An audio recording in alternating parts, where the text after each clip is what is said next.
Hi, my name is Grisel Guevara, and this is my project for Problem of God. Our existence as humans is something that we have been asking and trying to explain along the history due to our capability of thinking. This left us trying to explain the world, what we know, what we want to know. In other words, a quest of reality. Science is one of the main evidence. As we have mentioned in class, science has not provided us all the answers, and that's why we can identify two orders. Ordo demonstrationis and ordo amoris. With ordo demonstrationis, we conceive things with scientific logic. Once you prove something, then it's completely understood. And it describes and predicts what's going to happen.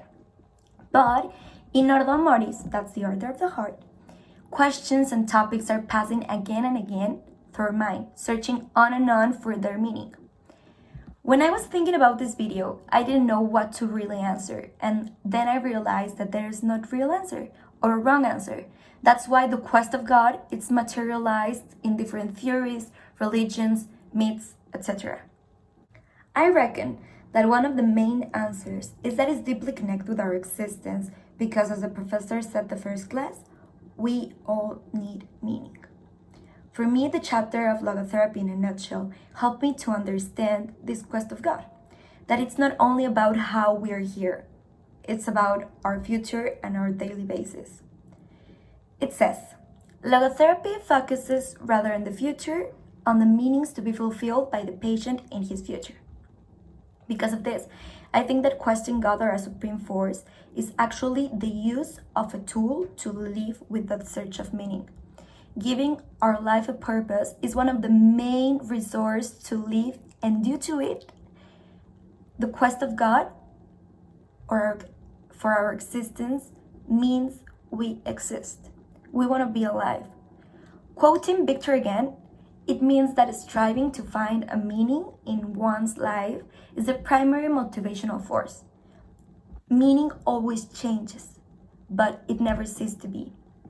Therefore, every body of meaning tends to develop four dimensions: an act of faith, morals, rights, and myths.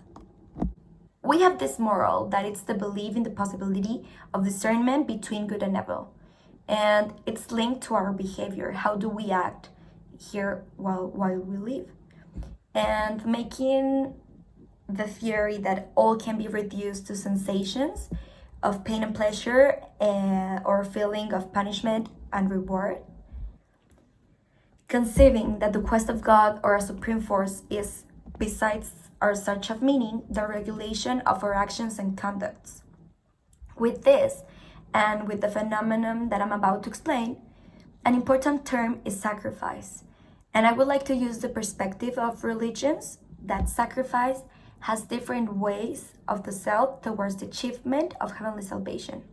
In this sense of salvation, I also think that our quest of God is also because a basic fact in human life, that it's self-transcendence.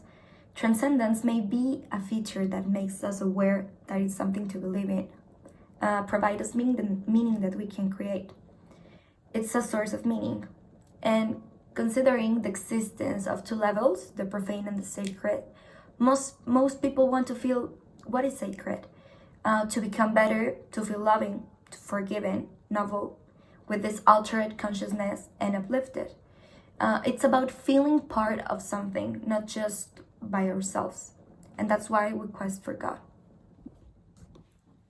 In Mexico, you can find this quest of God or this quest of meaning in life. And this may be visible with the Virgin of Guadalupe or the Lady of Guadalupe, that it's not just her figure, but furthermore, the phenomenon that her existence implies. This phenomenon is the celebration of the 12th of December. Inside Catholicism, Lady of Guadalupe is one of the most popular advocations, not just in Mexico, but all around Latin America. Every 12th of December, thousands of believers pilgrim all the way to La Basilica of Guadalupe in Mexico to venerate her image. The procession of the Hill of El Tepeyac are not recent. This tradition is about 500 years old, but the figure of the Lady of Guadalupe practically came when the Spaniards conquered Mexico. According to Mexican tradition, Juan Diego, a native, had to walk all the way to Santa Cruz Tlatelolco to get evangelized. When he was walking, he heard something singing that got his attention, and he saw a woman praying while the sunshine was all around her. She told him that she wished to have a temple to pray there. That's why she needed him to communicate her wish to the Bishop Zumárraga. He saw the woman 2 more times, always asking for the same. But the bishop didn't believe any of that, so he asked for evidence. Until 12th of December, Juan Diego came back all the way from El Tepeyac, and the woman appeared again. She asked him to get roses out of season, to carry them in his clothes and look for Zumárraga, and just let the roses down of his clothes. When he let the roses down, the image of the Lady of Guadalupe appeared painted in his clothes, meaning that she was asking for her temple. Because of it, the construction of La Basílica de Guadalupe started and became one of the most important spots in Mexican history and for Catholic religion, making it one of the most visited sanctuary just behind the Vatican. Has its origins with the declaration of the first official party on 1677, when the Pope Clement IX institutionalized this day as the official party and as a national day by the Congress on 1824, even though Mexico is a laic state. On 1988, this liturgical celebration upgraded when it was declared an official party in America. I just said its history and development until it went institutionalized, but I need to explain you what this is tradition about. Every 11th of December, more than 5 million followers go to La Basílica de Guadalupe walking or on their knees or by car to celebrate and to venerate her, and also to ask for something, for a miracle, a favor, or just to thank her.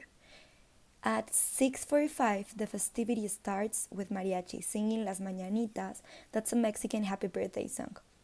Until 12 at 8 p.m., they celebrate a lot of mass.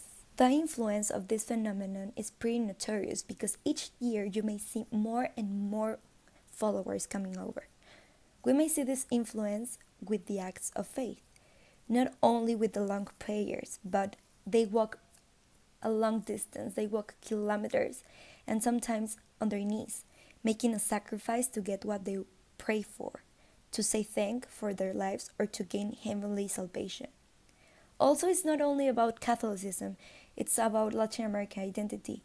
Her figure is made with the typical image of the natives, making them more attached to the religion or a figure closer to God. I reckon that the authenticity of this phenomenon is not that much in a certain way, because in Catholicism, processions are a common thing to do. What I do think is that indeed is that it has this authenticity with the acts of faith.